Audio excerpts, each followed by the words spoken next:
హల్లెలూయా. మంచి మన ప్రభువును మన రక్షకుడైన నజరుడైన యేసుక్రీస్తు నామమునకు మహిమ కలుగునుగాక. కూడి వచ్చిన సంఘం అంతటికి హృదయపూర్వక వందనాలు.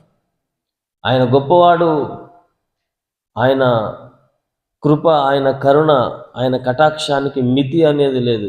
అపరిమితమైనటువంటి ప్రేమతో దేవుడు మనని ప్రేమిస్తున్నాడు. లోకము కంటే కూడా ఒక భిన్నమైనటువంటి శ్రేష్టమైనటువంటి స్థితిలో మన జీవితాలు ఉండాలని దేవుడు ఆశపడి ఆయన మనని లోకంలో నుంచి ఏర్పాటు చేసుకున్నాడు. లోకంలో నుంచి మనం పిలుచుకున్నాడు.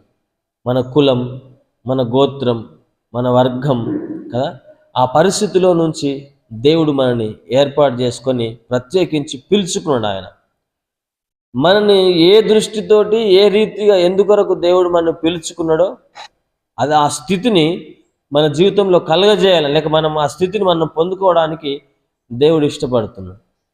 మనం దేవుణ్ణి ఆశ్రయించినప్పుడు ఎన్నో రకాల ప్రశ్నలతో ఆయనని మనం సంధించినాం. ఎన్నో ప్రశ్నలు మన అంతరంగంలో ఉండే, వాటన్నిటికీ దేవుడు సరైనటువంటి సమయంలో సరైనటువంటి జవాబు ఇవ్వడానికి ఆయన ఇష్టపడుతున్నాడు.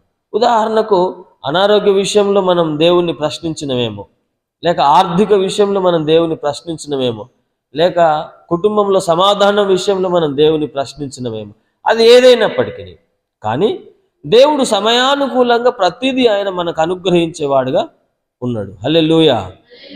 యేసు రక్తమే. దేవుడు తన ప్రజలను పాలించడానికి ఆయన తనుగా మనస్సాక్షి కాలంలో వ్యవహరించింది. మోషే నాయకత్వంలో వ్యవహరించి నాయకులను పెట్టి ముందుకు నడిపించిండు కదా. ఆ తర్వాత ప్రవక్తలు వచ్చిర్రు, ఆ తర్వాత రాజులు వచ్చిర్రు. అట్లా తన ప్రజల్ని ఆయన నడిపించుకుంటూ వస్తున్నాడు. ఆ తర్వాత పరిశుద్ధాత్మ కాలంలో మనం ఉన్నాం. మనం అందరము కూడా దేవుని యొక్క ఆత్మచేత మనం నడిపింపబడుతున్నాం. అయితే మన జీవితము మునుపటి కంటే అధికమైనదిగా, మునుపటి కంటే శ్రేష్టమైనదిగా ఉండాలని చెప్పి దేవుడు ఆశపడుతున్నాడు. ఒక మాట చదువుకొని మనం ముందుకు వెళ్దాం. 2వ దినవృత్తాంతముల గ్రంథము 9వ అధ్యాయము 22వ వచనం. 2వ దినవృత్తాంతములు 9:22.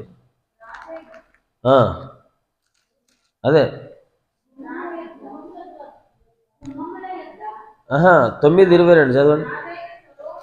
రాజైన సొలొమోను భూరాజులందరికంటేను ఐశ్వర్యమందును జ్ఞానమందును అది కూడా ఆయను. అంతేనా? అదే మాట ఉందా? 2వ దినవృత్తాంత గ్రంథములు 9వ అధ్యాయం 22వ వచనం చదువుకున్నాం కదా. రాజైన సొలొమోను భూరాజులందరికంటే ఐశ్వర్యమందును జ్ఞానమందును అది కూడా ఆయను. ఆమీన్. హల్లెలూయా. యేసు రక్తమే. మీ పక్కపంటున్నోళ్ళకి చెప్పండి, మీరు ఐశ్వర్యమందు జ్ఞానమందు అధికి నువ్వు అవుదువుగాక.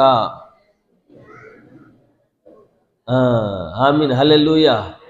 నీకు నువ్వు చెప్పు, జ్ఞానమందు ఐశ్వర్యమందు నేను అధికుడను అవుదునుగాక. ఆమీన్. హల్లెలూయా.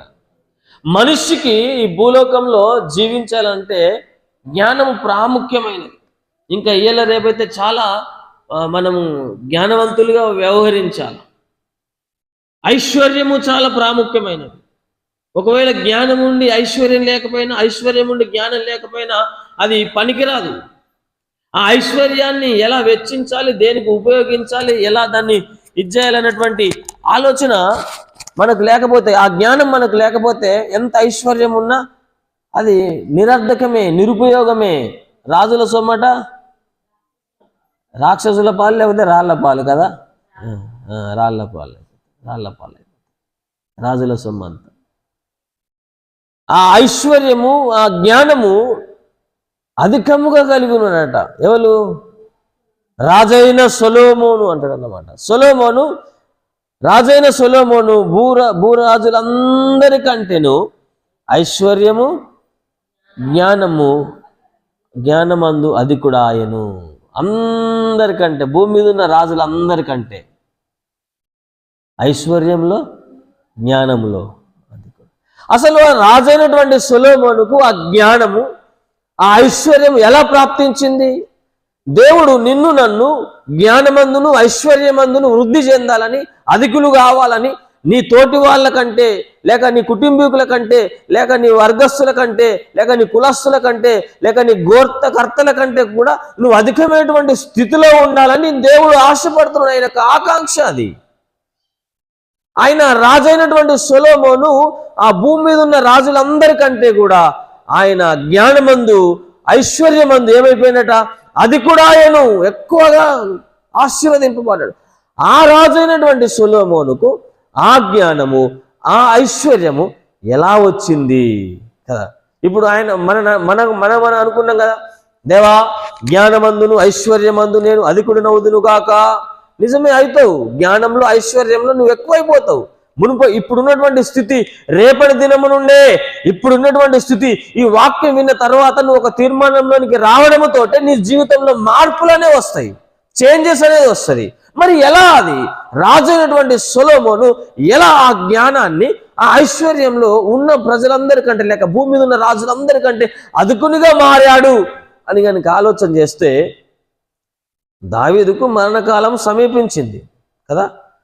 అప్పుడు ఆయన తనను పిలుచుకొని, కుమారుడా, లోకులందరూ వెళ్ళవలసిన మార్గంలో నేను వెళ్ళాల్సిన పరిస్థితి వచ్చింది కాబట్టి ఇక నేను వెళ్ళిపోతా, కానీ నువ్వు మాత్రం దేవునికి విధేయుడవై దేవుని యొక్క మార్గంలో నీ జీవితాన్ని నడిపించుకో, ఆయన కట్టడాలను ఆయన అనుసరించి నడుచుకో, దేవుని యొక్క మార్గంలో నువ్వు వెళ్ళు అని చెప్పి రాజైనటువంటి సొలొమోనుకు రాజైన దావీదు ఆయన ఆజ్ఞాపించింది. ఆ తర్వాత కన్ను మూసి రాజ్యము సొలొమోను చేతిలోకి వచ్చింది. సొలొమోను చిన్నవాడు. అర్థమైంది? సొలొమోను చిన్నోడు. ఆయన ఆ రాజ్యాన్ని పాలించేంత సామర్థ్యం ఆయన దగ్గర లేదు. ఆ రాజ్యంలో ఉన్నటువంటి సమస్యలకు పరిష్కారాన్ని కనుగొనేటువంటి జ్ఞానం ఆయన దగ్గర లేదు. అప్పుడు రాజైన సొలొమోను దేవుని సన్నిధిలో మోకరించి ఆయన ప్రార్థన చేస్తున్నాడు. దేవా, ఇసుకకు విస్తారమైనటువంటి నీ జనాంగాన్ని, ఈ నీ ప్రజలను పరిపాలించే జ్ఞానము కానీ శక్తి కానీ నా దగ్గర లేదు. కాబట్టి నీ ప్రజలను పాలించే ఆ జ్ఞానాన్ని, ఆ శక్తిని నాకు ఇవ్వు ప్రభువా అని దేవుని సన్నిధిలో ప్రార్థన చేసి, ఫస్ట్ ఇంప్రెషన్ బెస్ట్ ఇంప్రెషన్ కదా. ఫస్ట్ ఏదైతే దేవుని నువ్వు ఇంప్రెషన్ చేస్తావో అది బెస్ట్ ఇంప్రెషన్. అది ఎవరైనా సరే, ఒకవేళ మొదట్లో కనుక బ్యాడ్ ఆలోచన వచ్చిందంటే నువ్వు ముప్పు తిప్పలో 3 సార్లు నీళ్ళు తాగినా అదే ఉంటుంది మనసులో కదా. హల్లెలూయా, యేసు రక్తమే. ఆ మొట్టమొదటి ప్రార్థననే దేవుని యొక్క హృదయాన్ని రంజింపజేసిన ఆనందంలోని తీసుకొచ్చేసింది అనమాట. తన్మయత్వంలోనికి వెళ్ళిపోయాడు. రాజు అయినటువంటి సొలొమోను చేసిన ప్రార్థన దేవుడు సంతోషంలోనికి వెళ్ళిపోయాడు, ఆనందంతో. ఆయన అంటాడు, మొదటి రాజుల గ్రంథం 3వ అధ్యాయం 13వ వచనంలో, నీవు ఐశ్వర్యమును ఘనతను ఇమ్మని అడగకపోయినను నేను వాటిని కూడా నీకిచ్చుచున్నాను.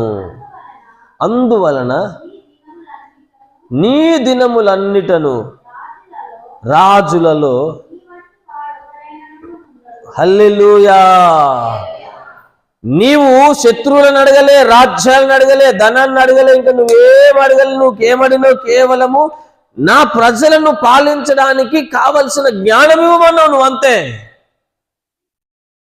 నువ్వు ధనాన్ని అడగలే, పేరు ప్రఖ్యాతలను అడగలే, నువ్వు జ్ఞానం ఏమన్నావు. నేను దాంతో పాటు నేను నీకు అన్ని ఇస్తున్నా. మరియు నీవు ఐశ్వర్యమును ఘనతను ఇమ్మని అడగకపోయినను నేను వాటిని కూడా నీకు ఇచ్చుచున్నాను.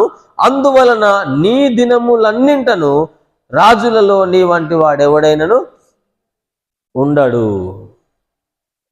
ఈ భూమి మీద పాలించే రాజులలో నీ అంత జ్ఞానవంతుడు కానీ, నీ అంత ఐశ్వర్యవంతుడు కానీ ఉండడు అని చెప్పేసి కలాస్. హల్లెలూయా.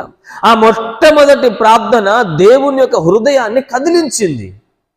తన శ్రద్ధకు కానీ ఆయన జీవితంలో ఇంకా వేరే వేరే ఏదైనా ఆయన పొందుకోవడానికి, లేక ఆయన జీవితంలో మంచి ఉన్నతమైనటువంటి స్థితిలో ఉండాలని ఏది ఆయన కోరుకోలేడు. ఆయన కోరుకునేది, దేవా నీ ప్రజలను పాలించడానికి కావలసిన ఆ జ్ఞానాన్ని నాకు ఇవ్వండి. అలా రాజైన సొలొమోను దేవుని సన్నిధిలో ప్రార్థన చేస్తే ఆయన జ్ఞానంతో పాటు ఐశ్వర్యం కూడా, మనం చదువుకున్న మాట ఏంటి? రాజైన సొలొమోను భూరాజులందరికంటేను ఐశ్వర్యమును జ్ఞానమునందు అధికుడాయను. ఐశ్వర్యములో జ్ఞానములో భూరాజులందరికంటే కూడా అధికుడైపోయాడు అన్నమాట. అధికుడైపోయాడు, ఎక్కువ సంపాదించుకున్నాడు, జ్ఞానము కానీ ఐశ్వర్యము కానీ. ఒకవేళ రాజైన సొలొమోన్ని నీ ఐశ్వర్యము ఎంతున్నది అని కనుక ఆయన అడిగితే ఆయన మనకు సమాధానం ఇస్తున్నాడు. ప్రసంగి గ్రంథం 1వ అధ్యాయం 16వ వచనం చదవండి.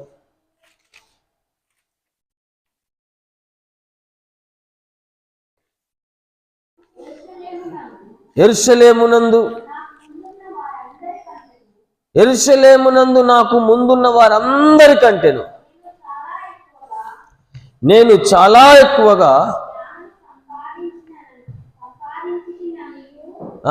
ఇక్కడ ఏం చేసినట్ట? నేను చాలా ఎక్కువగా యెరూషలేములో నాకంటే ముందున్న రాజులందరికంటే కూడా నేను చాలా ఎక్కువగా యెరూషలేమునందు నాకు ముందున్న వారందరికంటేను నేను చాలా ఎక్కువ జ్ఞానము సంపాదించితిననియు జ్ఞానమును విద్యను నేను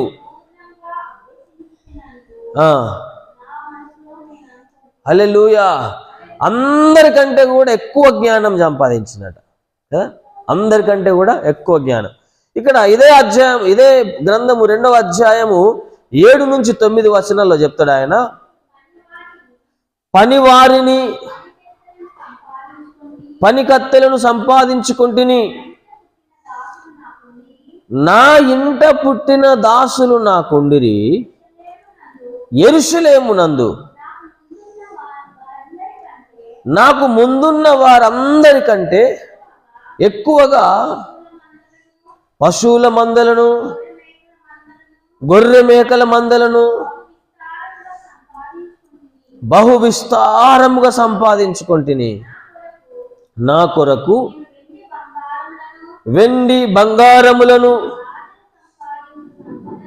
రాజులు సంపాదించు సంపదను,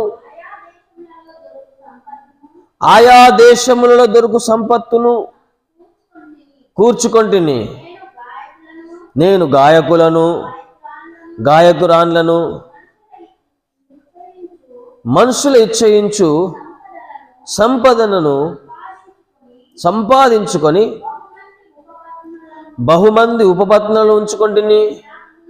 నాకు ముందు యెరూషలేమునందున్న వారందరికంటేను నేను గనుడనై అభివృద్ధి నొందితిని. నా జ్ఞానము నన్ను విడిచిపోలేదు. హల్లెలూయా. యేసు రక్తమే. నేను విస్తారమైనటువంటి సంపద ఉంది. నా ఇంట్లో పుట్టినటువంటి పని వాళ్ళే, దాసులే ఉన్నారు. నా ఇంట్లో పుట్టిన దాసులే నాకున్నారు అంటున్నాడు ఆయన.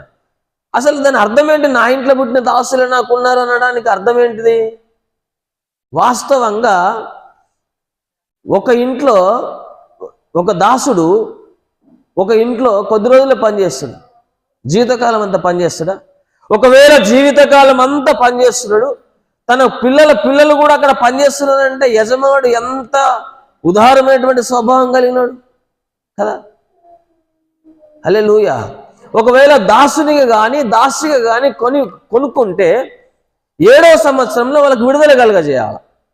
ఒకవేళ విడుదల పొందుకోవడానికి కూడా వాడు ఇష్టపడకపోతే అక్కడనే ఉంటాడు. ఇక అంటే ఆ రాజు దగ్గర నుంచి వెళ్ళి విడుదల పొందుకొని నేను బయటకు వెళ్ళాలన్నటువంటి ఆలోచన రాలేదంటే ఆ రాజు ఎంత జ్ఞానముతో పనివారి పట్ల కూడా వ్యవహరించిందో మనకు అర్థమైపోతుంది. ఆయన జ్ఞానమందును ఐశ్వర్యమందును అధికుడు ఆయను. ఆయన దగ్గర పాటలు పాడేటోళ్ళు ఉన్నారట, నాట్య మాటలు ఉన్నారట కదా. ఆయన అంటాడు, నా కన్ను ఏదైతే ఆశించిందో, నా హృదయం ఏదైతే కోరుకున్నదో ఆ ప్రతీది నేను సంపాదించుకున్నా. నా కొరకు ఉద్యానవనంలో నాటి తిని, నా కొరకు తోటలు వేయించుకున్న, ఎన్నో రకాలుగా సంపాదన నాకుంది అని సొలొమోను భక్తుడు అంటున్నాడు. విస్తారంగా నేను సంపాదించుకున్నా. దేవుడిచ్చిన వాగ్దానం ఏంటి? జ్ఞానమందును ఐశ్వర్యమందును అధికుడు అవుతావు కదా. హల్లెలూయా. ఇప్పుడు అధికుడు కాలేడా? జ్ఞానమందు అధికుడైండు, ఐశ్వర్యమందు అధికుడైండు. అసలు వాస్తవానికి సొలొమోను రాజు దేవుని సన్నిధిలో ప్రార్థన చేసిన ప్రార్థన, దేవా నీ ప్రజలను పాలించే జ్ఞానం ఇవ్వమని. మరి ఈ ఐశ్వర్యము, ఈ ఘనత ఊహించింది ఆయన? ఊహించలే. అందుకే ఎఫెసీ పత్రిక 3:20 ఏం చెప్తుంది? మనము ఊహించిన వాటికంటేను, అడిగిన వాటికంటేను అధికముగా ఆయన ఏం చేస్తాడట? మనలో కార్యసాధకమైన తన శక్తి చొప్పున మనము అడుగు వాటన్నిటికంటేను, ఊహించు వాటన్నిటికంటేను అత్యధికముగా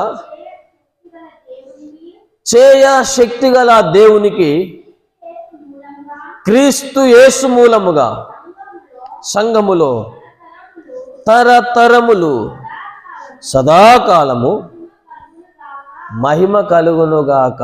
ఆమీన్. హల్లెలూయా. మనము ఊహించిన దానికంటే కూడా ఆయన అధికంగా ఇస్తాడు. అంటే దేవుడు అంత గొప్పవాడు. సొలొమోను చేసినటువంటి ప్రార్థన ఒక ఎత్తు అయితే, దేవుడు ఇచ్చిన ఆశీర్వాదము ఒక ఎత్తు. ఆ ఆశీర్వాదాన్ని తన దైనందిన జీవితంలో సొలొమోను పర్ఫెక్ట్గా పొందుకున్నాడు. ఆయన ఐశ్వర్యంలో కానీ, జ్ఞానంలో కానీ ఆయనకు సాటైనటువంటి వారు ఎవ్వరు కూడా లేరు. అంత అధికముగా దేవుడు ఆశీర్వదించి.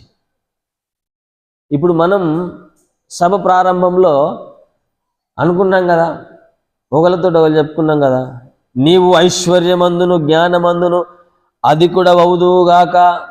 మళ్ళీ మనకు మనం చెప్పుకున్నాం, నేను ఐశ్వర్యమందును జ్ఞానమందును అధికుడనవుదునుగాక అని చెప్పి.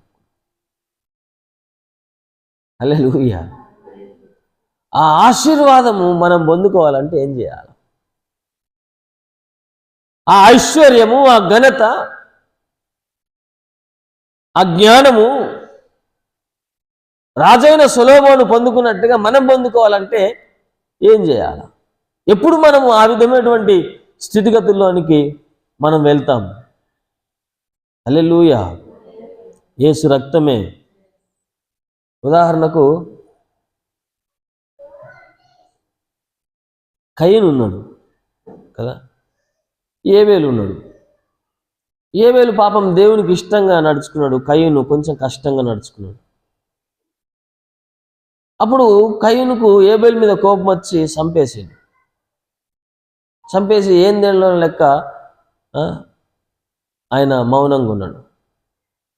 అప్పుడు దేవుడు వచ్చి, కయీను కయీను నీ తమ్ముడైన ఏబేలు ఎక్కడా అని అడిగాడు. ఆయన తప్పు ఒప్పుకున్నాడంట? ఒప్పుకోలేదు.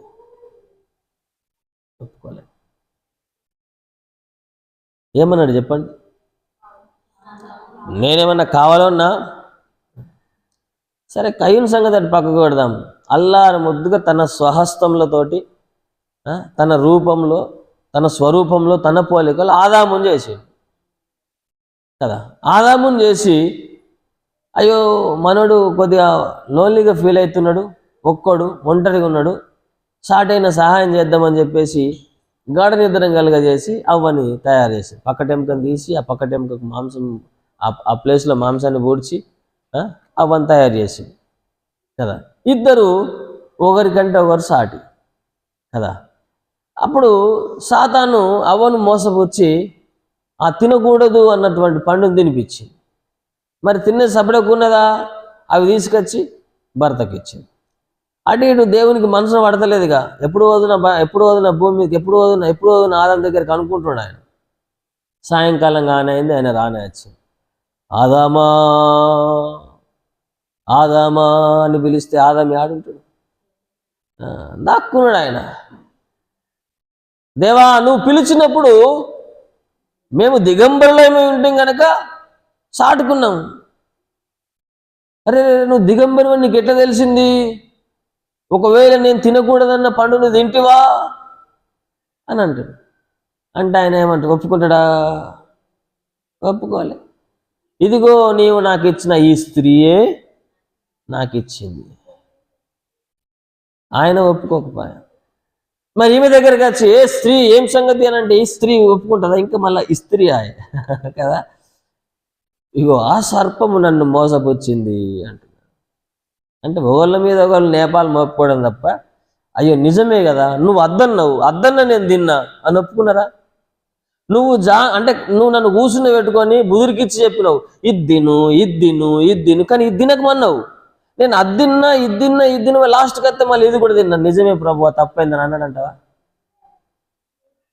సరే అవ సంగతి పక్కకు పెట్టు, ఆదాం సంగతి పక్కకు పెట్టు, కయీను సంగతి పక్కకు పెట్టు, నీ సంగతి ఏంది?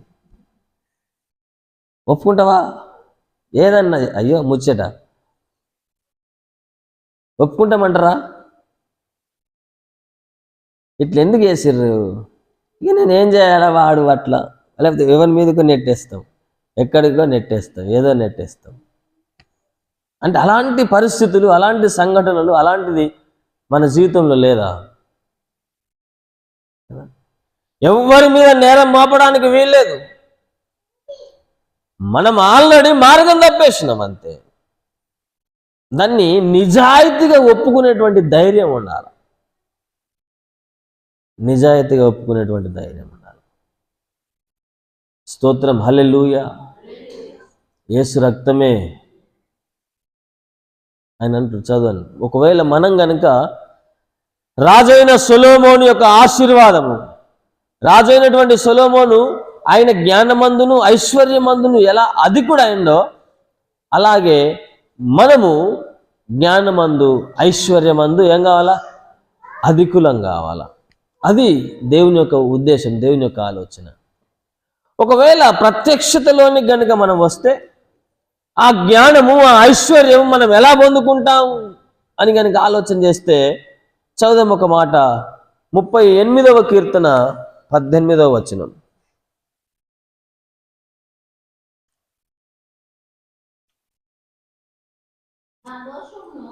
నా దోషమును నేను ఒప్పుకొనుచున్నాను, నా పాపమును గూర్చి. హల్లెలూయా. యేసు రక్తమే. నీ దోషాన్ని నువ్వు ఒప్పుకోవాలా, నీ పాపము గురించి నువ్వు విచారపడాలా. దేవుడు మంచి జ్ఞానము, మంచి ఐశ్వర్యము ఆయనకు కలగజేయాలంటే మన దోషాలను మనం ఒప్పుకోవాలి దేవుని దగ్గర. మన పాపం గురించి మనం విచారపడాలి. అయ్యో దేవునికి భిన్నమైనటువంటి ఆలోచన, దేవునికి భిన్నమైనటువంటి జ్ఞానము, దేవునికి భిన్నమైనటువంటి అలవాటు, దేవునికి భిన్నమైనటువంటి పరిస్థితుల్లో నా జీవితం ముందు కొనసాగుతుంది. దేవుని యొక్క ఆలోచన నేను తృణీకరించాను కదా, దేవునికి వ్యతిరేకంగా నేను వ్యవహరిస్తున్నాను కదా అని కొంచెమన్న పశ్చాత్తాపం మన అంతరంగంలో కలగకపోతే ఆయన ద్వారా ప్రతిఫలం అనేది, దీవెన అనేది, ఆశీర్వాదం అనేది మనకెట్లా వస్తుంది కదా? ఎట్లా వస్తుంది? హల్లెలూయా. రాజైన సొలొమోను అంటాడు, నా జీవితంలో ఎన్నో అనుభవించాను. నేను ఏదైతే కావాలని కోరుకున్నానో అది నాకు దూరం చేసుకోలే. ప్రతీది కూడా నేను అనుభవించాను. కానీ ఎందులో కూడా ఏ విధమైనటువంటి మనశ్శాంతి కానీ తృప్తి కానీ నాకు కలగలేదు. నాకు చివరికి కలిగినటువంటి ఫలితార్థం ఏంటంటే, తేలినటువంటి ఆలోచన ఆయన త్రోవలేందే. చదవండి ప్రసంగి గ్రంథం లాస్ట్ అధ్యాయం. ఇదంతా వినిన తర్వాత తేలిన ఫలితార్థం ఏమనగా,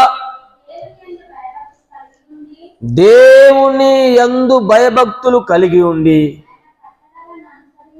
ఆయన కట్టడాలను అనుసరించి నడుచుచుండవలెను. మానవ కోటికి ఇది ఏ విధి. హల్లెలూయా. యేసు రక్తమే మానవ కోటికి ఇదే విధి. ఆయనకు అర్థమైపోయింది, నేను ఎంత డబ్బు సంపాదించినా, ఎంత జ్ఞానం సంపాదించినా, దేవుని యందు గనుక భయభక్తులు లేకపోతే నా జీవితము నిరర్థకం. ఒకవేళ దేవుని యందు గనుక భయభక్తులు లేకపోతే నా జీవితం వేస్ట్. ఇదంతా ఆలోచన చేసి, ఇదంతా పరిశీలించి, ఇదంతా పరీక్షించిన తర్వాత నాకు వచ్చినటువంటి ఆలోచన ఏంటంటే, మనుష్యుడు ఏం చేయాలట? దేవునికి భయపడాలంతే. దేవునికి భయపడాలి. ఆ జ్ఞానం ఆయనకు వచ్చింది. ఆ పొరపాటు ఒప్పుకుండా ఆయన దేవా నీకు భయపడక విచ్చలవిడితనంగా నేను ప్రవర్తించిన ఆయన ఒప్పుకుంటున్నాడు. అక్కడ తన పాపం గురించి పశ్చాత్తాపడతాడు అక్కడ. హల్లెలూయా. మరి మన పాపం గురించి, మన దోషంల గురించి మనం దేవుని దగ్గర పశ్చాత్తాపడుతున్నామా? విచారం చేస్తున్నాం? అసలు నా దోషమును నేను ఒప్పుకొనిచున్నాను, నా పాపమును గురించి విచారణ చేస్తున్నానని చెప్పి మనం ఎన్నడైనా ఆ తత్వంలోనికి వచ్చినామా? ఆ ఆలోచనలోనికి వచ్చినామా? ఒకవేళ ఎవరైనా మన పొరపాటును చూపిస్తే నువ్వు సక్కంది అంటాం. అనమంటారా? నువ్వు సక్కంది అంటాం. అరే సక్కను కాదు, కానీ మన పొరపాటు అయితే చూపిస్తున్నారు కదా. హల్లెలూయా.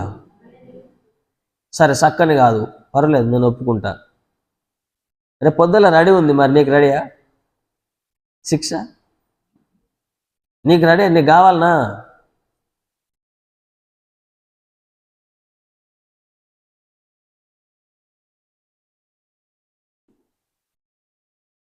హల్లెలూయా. మన పాపానికి, మన పొరపాటుకి మనం ప్రాయశ్చిత్తం లేక దేవుని దగ్గర విచారపడాల. అయ్యో నేను, ఆయన అంటాడు, మనుషులు వాళ్ళు తెలియకే దుర్మార్గం పనిలోనికి వెళ్ళిపోతాం, తెలియకనే దుర్మార్గం పనిలోనికి వెళ్ళిపోతాం.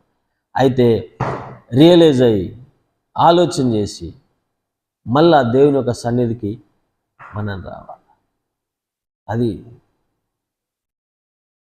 ఇప్పుడు కయ్యను ఒప్పుకోలేడు. ఏం జరిగింది? ఏమండి ఏం జరిగింది? మళ్ళా దయగల దేవుడు, అయ్యో ఈ పాతకం నా మీద ఉంటే నన్ను ఎవడని చంపేస్తాడు అని అంటాడు. సరే నిన్ను ఎవ్వలేమనకుండా ఒకవేళ నిన్ను ఎవడైనా అంటే 7 అంతలు వస్తుంది పో వాళ్ళకు అంటాడు. సరే మరి అవ్వ ఆదాములన్న ఒప్పుకున్నారా? మరి దేవుడు ఒకవేళ నిజమే ప్రభు అని చెప్పి వెంటనే పాదాల మీద పడ్డాడు అనుకో, ఆదాము అవ్వలు గిట్ట దేవుని పాదాల మీద, అప్పుడు పరిస్థితి వేరే ఉంటుంది కదా. హల్లెలూయా. యేసు రక్తమే. కాబట్టి తన అతిక్రమమునకు ఒప్పుకొని, తన దోషమును, నా దోషము నేను ఒప్పుకొంచున్నాను, నా పాపమును గురించి విచారణ పడుతున్నా, నా దోషాన్ని నేను ఒప్పుకుంటున్నా దేవా, నా పాపం గురించి నేను విచారపడుతున్నా. తన అతిక్రమంలో ఏది కప్పుకొనక ప్రతిదీ ఒప్పుకొని విడిచిపెట్టినటువంటి వాడు ధన్యుడు. వాని మీదకి దేవుని కనికరం వస్తుంది. నువ్వు దేవుని దగ్గర కనుక ఒప్పుకుంటే ఆయన కనికరం నీ మీదకి వస్తుంది, ఆయన వాత్సల్యత నీ మీదకి వస్తుంది. దేవా తప్పైంది, దండం పెడితే నీ కాల్మొక్త బాంచనని చెప్పి ఆయన సన్నిధికి ఎప్పుడైతే మనం చేరుతామో, మనం ఒప్పుకున్న ప్రతి పాపంలో నుంచి, ఒప్పుకున్న ప్రతి తప్పిదంలో నుంచి దేవుడు మనల్ని విముక్తులు చేస్తాడు. మనం దేవుని దగ్గర ఒప్పుకోవాలా. హల్లెలూయా. ఇద్దరు ప్రార్థన చేస్తున్న ఒక ఆయన, దేవా నీ వైపు చూసుటకు ఏ మాత్రం అధికారం లేదు, ఏ మాత్రం యోగ్యత లేదు, నేను పాపిని అంటున్నాడు. ఆయన ఒప్పుకుంటున్నాడు. ఆయన ఇంకో ఆయన ఏమంటున్నాడు, నేను వాని లెక్క పాపిని కాదంటున్నాడు. ఇంకొని చూపిస్తున్నాడు అన్నమాట. అంటే మన జీవితంలో కూడా వాడు అంతా చేసిండు కదా, మరి నేను ఇంకా కొద్దిగా చేస్తే ఏమైంది అన్నటువంటి ఆలోచనలో ఉంటాం. హల్లెలూయా. కానీ దేవుడు ఆయన దయగలిగినటువంటి వాడు, కృపగలిగినటువంటి వాడు. మన జీవితంలో మనకు తెలిసి తెలియక ఎంతో దేవుణ్ణి మనం ఆయాసపరిచినా, దుఃఖపరిచినా దేవుడు మనల్ని ఓర్చుకుంటున్నాడు. అర్థమవుతుందా? దేవుడు మనల్ని ఓర్చుకుంటున్నాడు. హల్లెలూయా. ఓర్చుకుంటున్నాడు. దేవుని యొక్క అభిష్టం, దేవుని యొక్క ఉద్దేశం ఏంటి అని అంటే, నీవు నీ వారందరికంటే నీ ఉద్యోగస్తుల, నీ స్నేహితుల, నీ బంధువుల, నీ కుటుంబీకుల, నీ కులపోళ్ళ, నీ వర్గపోళ్ళ, లేకపోతే నీ పాలోళ్ళ, వాళ్ళందరికంటే ఏం కావాలా? అధిక జ్ఞానము, అధిక ఐశ్వర్యం. నువ్వు అధిక జ్ఞానవంతుడవు, అధిక ఐశ్వర్యవంతుడవు కావాలని చెప్పి ఆయనకు అభిష్టమైన ఒక కోరిక అయింది. అట్లా దేవుడు అధిక జ్ఞానాన్ని, అధిక ఐశ్వర్యము మనకు ఇవ్వాలంటే ఆయన మన ఎదురుగా ఏదైతే నేరాన్ని, ఏదైతే తప్పుని మనకు చూపిస్తున్నాడో దాన్ని మనం ఒప్పుకొని మనం విడిచిపెట్టడానికి మనం ప్రయత్నం చేయాలి. అప్పుడు దేవుడు ఆయన ఆశించినట్టుగా, లేక మనం ఆ రీతిగా అధిక జ్ఞానాన్ని, అధిక ఐశ్వర్యాన్ని మనం పొందుకుంటాం. హల్లెలూయా, యేసు రక్తమే. చాలామంది అభిషిక్తులైనటువంటి వారికి వ్యతిరేకంగా ఆలోచన చేస్తాం.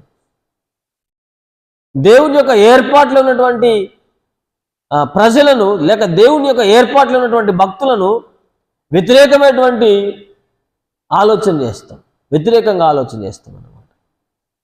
దేవుడు మోషేని ఏర్పాటు చేసుకొని ఇశ్రాయేల్ ప్రజల యొక్క ఆ బానిసత్వం నుంచి వాళ్ళని విడిపించాలని చెప్పి ఆయన సిద్ధమైన మనసు కలిగి ఉన్నాడు. పరిస్థితుల ప్రభావాన్ని బట్టి ఐగుప్తు దేశాన్ని విడిచి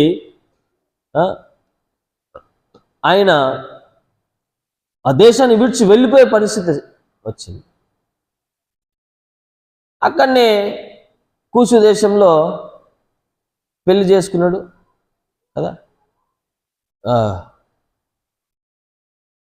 అక్కడనే ఆయన పెళ్లి చేసుకొని 2 భార్యలు, దేవుడు ఆయనను దర్శించిన తర్వాత మళ్ళా తన ప్రజలను తీసుకురావడానికి ఆయన రిటర్న్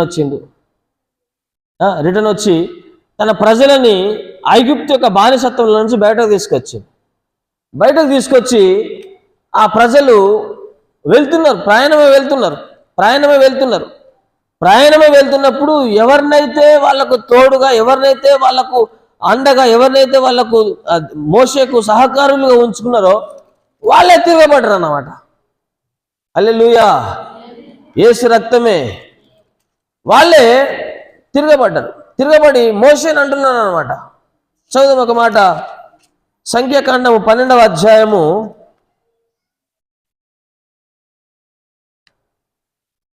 13వ వచనం, 3వ వచనం చదవండి. మొదటి వచనం చదవండి. మోషే కూషు దేశపు స్త్రీని పెళ్లి చేసుకొని ఉండేను గనుక అతడు పెళ్లి చేసుకున్న ఆ స్త్రీని బట్టి మిరియాము, అహరోనులు అతనికి విరోధముగా మాట్లాడిరి. వారు మోషే చేత మాత్రమే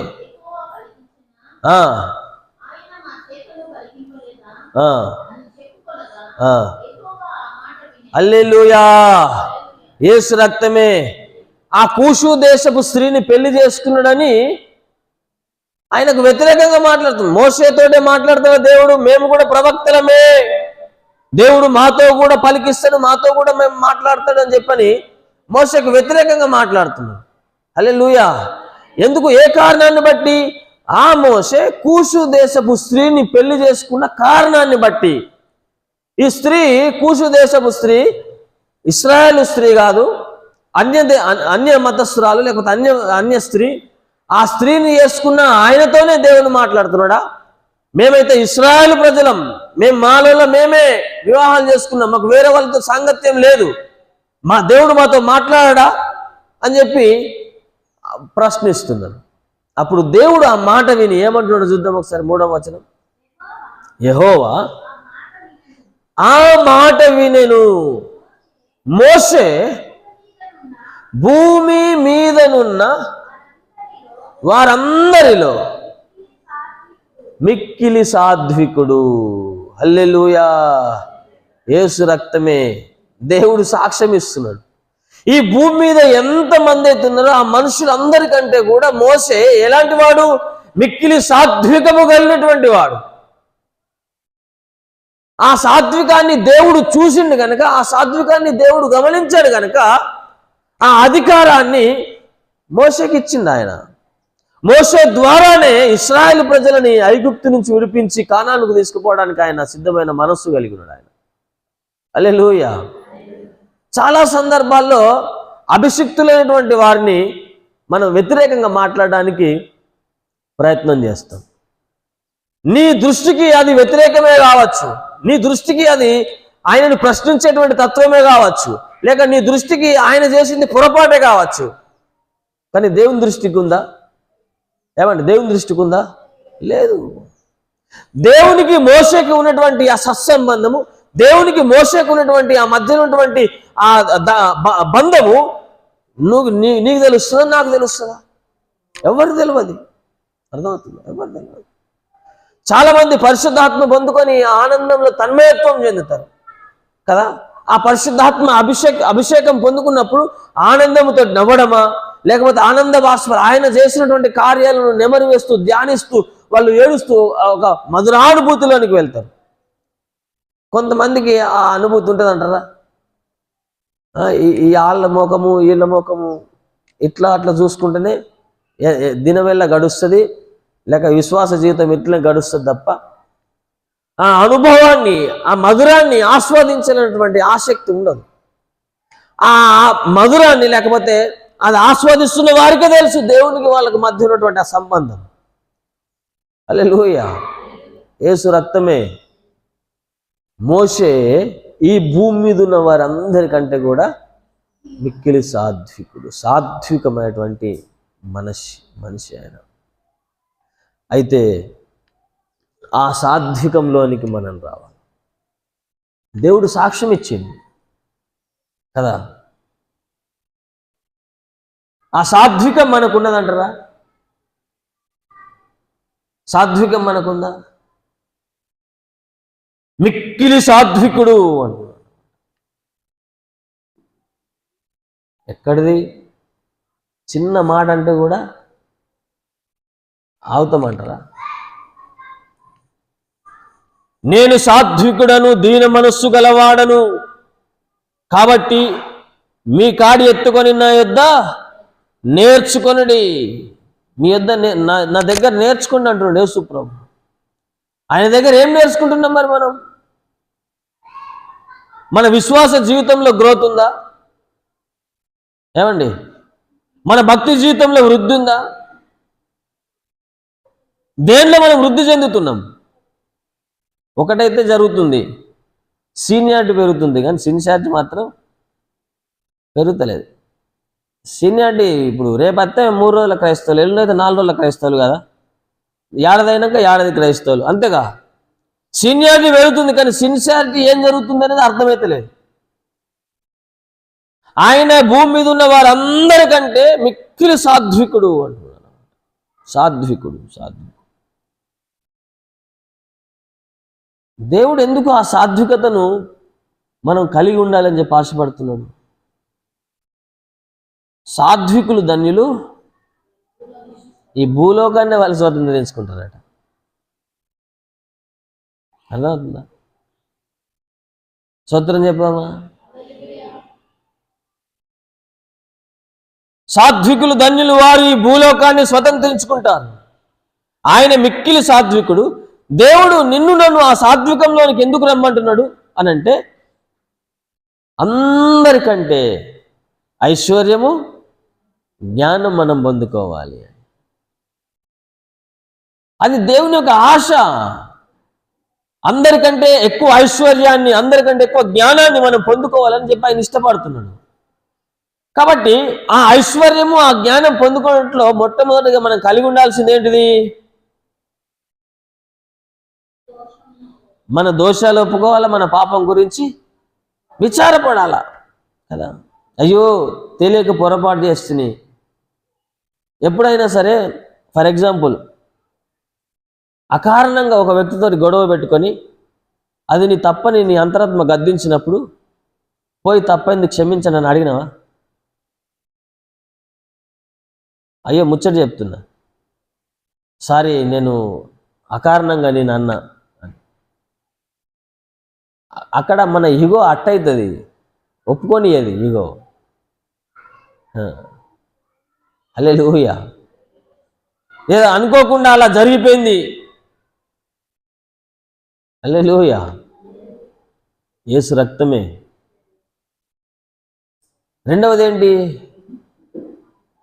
మనం సాత్వికంలోనికి రావాలి. అది దేవుని యొక్క ఉద్దేశం. రాజైన సొలొమోను దేవుని సన్నిధిలో ప్రార్థన చేస్తే ఆయన అడిగిన దానికంటే అత్యధికంగా దేవుడు ఆయన ఆశీర్వదించాడు. మనము దేవుని సన్నిధిలో దివారాత్రులు మనం ప్రార్థన చేస్తున్నాం. మన జీవితంలో ఏ విధమైనటువంటి ఉద్ధరింపు కానీ, ఏ విధమైనటువంటి మేలు కానీ, ఏ విధమైనటువంటి ఏ ప్రయోజనం లేకుండా మనం గడుపుతున్నామంటే కారణం మన పాపాలు మనం ఒప్పుకోవడం లేదు. మన పాపం గురించి మనం దేవుని దగ్గర పశ్చాత్తాపడడం లేదు. మనలో ఏ మాత్రం కూడా సాత్వికము. ఇప్పుడు మనం సాత్వికంగా ఉన్నాం అనుకోండి, ఇది తప్పని మనకు తెలిస్తే మనం దేవుని దగ్గర ఒప్పుకుంటాం. హల్లెలూయా. యేసు రక్తమే. మిక్కిలి సాత్వికుడు అని ఎందుకన్నాడు తెలుసా? కొంతమందికి ఎవరు చెప్పి మనకు మనమే నేను మోనార్క్ని నన్ను ఎవరు కూడా కదా. మోసే గట్లనే ఉండే కొంచెం, అంటే అరే ఇది దేవుడు నాకు పెట్టిన బాధ్యత, దేవుడు నాకు పెట్టిన భారం ఇది, కాబట్టి నేను చెయ్యాలా అని చెప్పి పొద్దుగల లేవగానే తానం చేసి వచ్చాడు కూర్చుండి, రా నీదేంది ఈ తప్ప, ఏ అట్లా కాదు గిట్లు ఉండాలా, రా నీదేంది ఈ తప్ప, ఏ అట్లా కాదు గిట్లు ఉండాలి, ఇదే పని. ఈ ముచ్చటంతా మామ ఇతర చూస్తున్నాడు. ఓరి లేచింది మొదలుకొని రాత్రి పడుకునేదాకా ఎన్ని న్యాయాలు తీర్చినా, ఎంతమందికి చెప్పినా మళ్ళీ ఇంకా ఆడ నిలబడే ఉంటున్నారు. గిట్లయితే నా అల్లుని బతుకు బస్ స్టాండ్ అయినట్టే. కథ ఇది కాదు అని చెప్పి అల్లుని పిలుచుకున్నాడు. అల్లుని పిలుచుకొని, అల్లుడా నేను ముచ్చ చెప్తాను అని చెప్పి ఆయన ఇట్లా చేసుకుంటూ పోతే ఎన్ని రోజులకు కావాలి నీ కథ? అయితే 50 మందికి ఓవన్నీ, 10 మందికి ఓవన్నీ, 100 మందికి ఓవన్నీ, 1000 మందికి ఓవన్నీ, అట్లా అధిపతులను నియమించు, ప్రెసిడెంట్లను పెట్టు, లీడర్లను పెట్టు. చిన్న వాద్యం అనుకో అక్కడనే తీరిపోతుంది, పెద్ద వాద్యం అనుకో ఇంకో కొద్దిగా పెద్ద దగ్గరికి వస్తుంది. ఇక ఎవరి దగ్గర తీరని వాద్యం ఏదైనా ఉంటుందా, అది నీ దగ్గరికి వస్తుంది. అప్పుడు దానికి నువ్వు పరిష్కారం చెప్పు. ఇది లెక్క కానీ నువ్వు చిన్నదానికి నువ్వే పెద్దదానికి నువ్వే గిట్టెట్టుంటుంది అల్లుడా అని మామ అల్లునితో చెప్తే ఆయన ఒప్పుకున్నాడు. అర్థమైందా? నిజమే కదా, ఇది మంచిదే కదా, దేవుని జ్ఞానమే కదా అని. అర్థమవుతుందా? మనలో మనం ఏదైనా ప్లాన్ అయితే ఒప్పుకుంటామంటావా? ఫస్ట్ మన మైండ్లో ఏదైతే ఫిక్స్ అయిందో, ఇక్కడ ఏదైతే ఫిక్స్ అయిందో కలాస్. ఇగో నా జీవిత కాలం అంతా ఆ వ్యక్తి ముఖం నేను కలాస్ నేను నా జీవితకాలం యేసుప్రభు వచ్చి నిలబడి, నా కుమారుడా అట్లా మనసులో పెట్టుకోవద్దు, కుమారుడా మాట్లాడు కుమారుడు అంటే, లేదు ప్రభు అని నీకు తెలియదు, మనకేం మస్తు తెలుసుగా. మనం ఒకటి మైండ్లో ఫిక్స్ అయితే అది ఏమైనా అంతే. ఇక దానిలో నుంచి మనం బయటపడడానికి అస్సలే ప్రయత్నం చేయాలి. కానీ మోషే ఆ మాటను అంగీకరించింది. హల్లెలూయా. కాబట్టి సాత్వికమైనటువంటి స్థితిలోనికి మనం వెళ్ళిపోవాలి. మనం సాత్వికంగా ఉంటే మన జీవితంలో ఎన్నో మేలు జరుగుతాయి. ప్రతిదానికి రుసరుసలు, ప్రతిదానికి బుసబుసలు అనుకో, మన జీవితం లేదన్న కొద్దిగా నెమ్మది ప్రశాంతత ఏమైనా ఉంటుందా? ఏముండదు. కాబట్టి రాజైనటువంటి సొలొమోను ఎలా అయితే ఐశ్వర్యమందును జ్ఞానమందును అధికుడైండో, అదే రీతిగా ఆయన సన్నిధిలో ఆయన సముఖంలో కూర్చున్న మనం అందరము కూడా ఐశ్వర్యమందు జ్ఞానమందు అధికులం కావాలని ఆయనకు అభిష్టం. కాబట్టి మనం మన పాపాలు, మన అతిక్రమాలు దేవుని దగ్గర ఒప్పుకోవాలా, మనం సాత్వికంలోనికి రావాలా. అది దేవుని యొక్క ఆలోచన.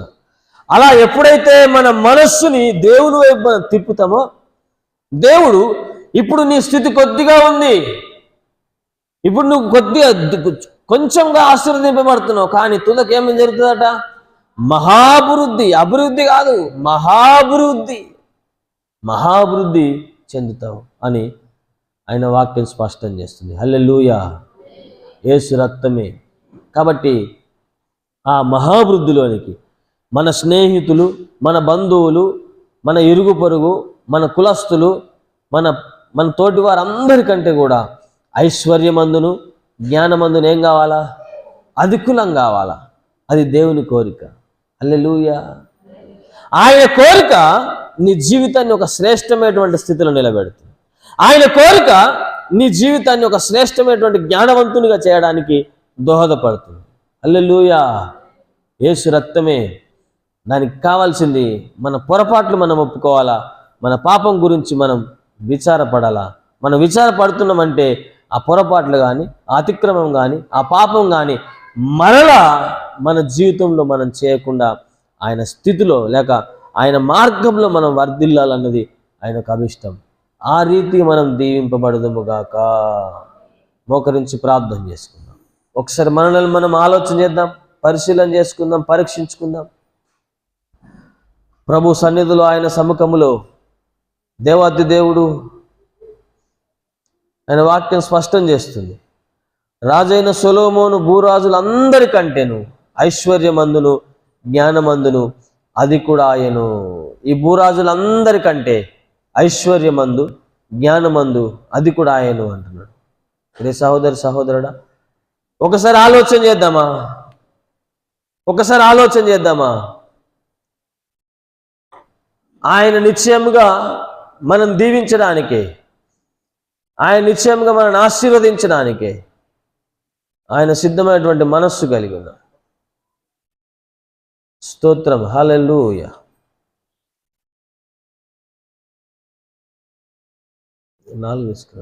ఇక ఒకసారి మనల్ని మనం పరిశీలన చేసుకుందాం. నా దోషము నేను ఒప్పుకొనుచున్నాను, నా పాపమును గూర్చి విచారపడుచున్నాను అంటున్నాడు. నా దోషాన్ని నేను ఒప్పుకుంటున్నా, నా పాపము గురించి నేను విచారపడుతున్నా అంటున్నాడు ఆయన. రే సహోదరుడా, మనలను మనమే పరిశీలన చేసుకుందాం, మనలను మనమే పరీక్షించుకుందాం. స్తోత్రం. హల్లెలూయా. ఎవరికి వారే. ఒకవేళ నువ్వు నీ దోషాన్ని ఒప్పుకుంటున్నావా, నీ పాపం గురించి నువ్వు విచారపడుతున్నావా, నేనేం చేసినా, నేనెందుకు చేసినా, వాళ్ళు చేయట్లేదా, వీళ్ళు చేయట్లేదు అని చెప్పి ఇతరుల మీద నెట్టేస్తున్నావా, లేకపోతే వాళ్ళ ద్వారా జరిగింది వీళ్ళ ద్వారా జరిగింది అని అంటున్నావా? మన పాపము, మన అతిక్రమము ఇతరుల మీద నెట్టుతున్నాం మనం. అయితే ఆదాము అవ్వలు ఒకరి మీద ఒకరు నెట్టి వాళ్ళ జీవితంలోనికి శాపాన్ని తెచ్చుకున్నారు. కయ్యూను తన నేరాన్ని కప్పిపుచ్చుకొని శాపాన్ని తెచ్చుకున్నాడు. ఒకవేళ అదే విధంగా మన జీవితంలో శాపం వస్తుందేమో. ఒప్పుకుందామా? దేవా నన్ను క్షమించండి ప్రభువా, నన్ను క్షమించు ప్రభువా అని మనం నోరు తెరిచి ప్రభువుని అడుగుదాం. దేవా నన్ను క్షమించేసయ్యా, నన్ను క్షమించు దేవా అని. యెహోవా మాట వినును, మోషే భూమి మీద ఉన్న వారందరిలో మిక్కిలి సాత్వికుడు అని ఆయన సాక్ష్యం ఇస్తున్నాడు. ఏమైనా సాత్వికం మనకుందా? దీన మనస్సు మనకుందా? లేకపోతే ఒకసారి ఆయన వైపు చూద్దాం. దేవా నన్ను క్షమించు ప్రభువా, సాత్వికంగా వ్యవహరించే కృప దయచేయండి, దీన మనస్సుతో నడుచుకునే కృప దయచేయి దేవా. ప్రియ సహోదరుడా, మనల్ని మనమే ప్రభువుకు సమర్పించుకుందాం.